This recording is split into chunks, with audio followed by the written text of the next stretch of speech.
मेरे प्रिय भक्तों, आज मैं तुम्हारे मन के उस अंधकार को देख पा रहा हूं जो भय से जन्मा है। तुम अपनी कुंडली के पन्नों में अपना भविष्य खोज रहे हो।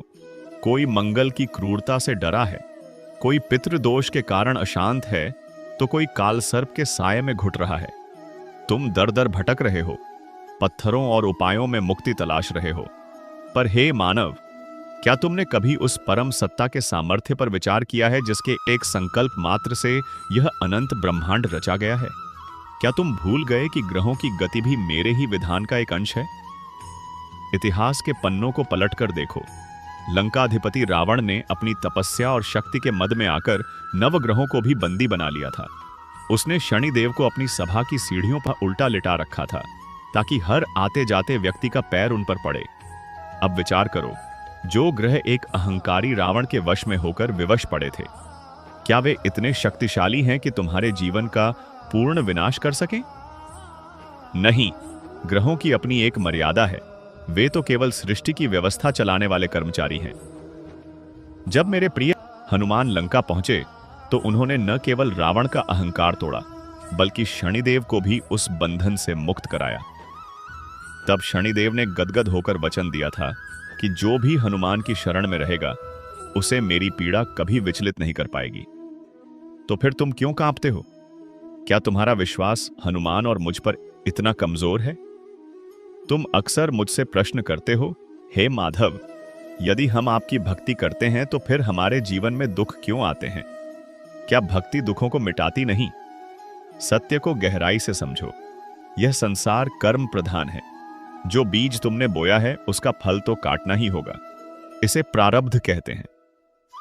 स्वयं महादेव ने सृष्टि कल्याण के लिए हलाहल विष का पान किया। माता सीता को वनवास झेलना पड़ा और मुझे स्वयं अपनी आंखों के सामने अपने कुल का अंत देखना पड़ा। जब ईश्वर स्वयं इस धरा पर आकर विधि के विधान का सम्मान करते हैं तो तुम उससे बचने का मार्ग क्यों खोजते हो? भक्ति तुम्हारे कष्टों को डिलीट करने वाली कोई जादुई शक्ति नहीं है, बल्कि भक्ति वह अजेय कवच है जिसे पहनकर तुम दुखों के तीक्ष्ण बाणों के बीच भी मुस्कुरा सकते हो। कल्पना करो, तुम्हारे कर्मों के कारण एक बहुत बड़ी दुर्घटना निश्चित थी जिसमें प्राण भी जा सकते थे। पर यदि तुम मेरी शरण में हो, मेरी निरंतर भक्ति में हो, तो वह प्राणघातक चोट केवल एक छोटी सी खरोंच बनकर रह जाएगी। जहां तलवार का गहरा घाव होना था, वहां केवल एक कांटा चुभकर रह जाएगा। मैं तुम्हारे कर्मों के दंड को शून्य नहीं करता, बल्कि उसे इतना हल्का और सूक्ष्म कर देता हूं कि तुम उसे सहजता से पार कर सको। यह मेरी कृपा है, यह भक्ति की शक्ति है। इसलिए मेरे प्रिय भक्तों, इन ग्रहों को अपना शत्रु मानना छोड़ दो। वे तो केवल न्यायाधीश हैं, चाहता और तुम्हारे ही संचित कर्मों का न्याय कर रहे हैं। यदि तुम उस महान्यायाधीश यानी परमेश्वर की ओट पकड़ लेते हो, तो फिर छोटे मोटे दंड तुम्हारा क्या बिगाड़ लेंगे?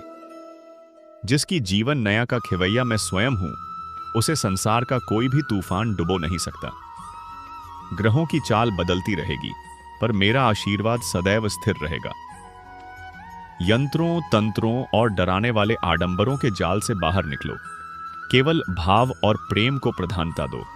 राम नाम का आश्रय लो, कृष्ण नाम का जप करो, क्योंकि यही वह औषधि है जो जन्म जन्मांतर के भय को हर लेती है। शांत रहो, अपना कर्म करो और फल मुझ पर छोड़ दो। याद रखो, मेरा भक्त कभी नष्ट नहीं होता। आशा है आज की यह कृष्ण वाणी तुम्हारे मन के संशयों को शांत करेगी और तुम्हें एक नई दिशा प्रदान करेगी। अपने इस प्रिय चैनल वेदम अमृत को सब्सक्राइब करें और इस दिव्य अमृत को अपने मित्रों और परिवार के साथ भी साझा करें। अगले अंक में फिर मिलेंगे एक नई आध्यात्मिक यात्रा पर। तब तक निश्चिंत रहें, क्योंकि मैं तुम्हारे भीतर और तुम्हारे चारों ओर सदैव विद्यमान हूं।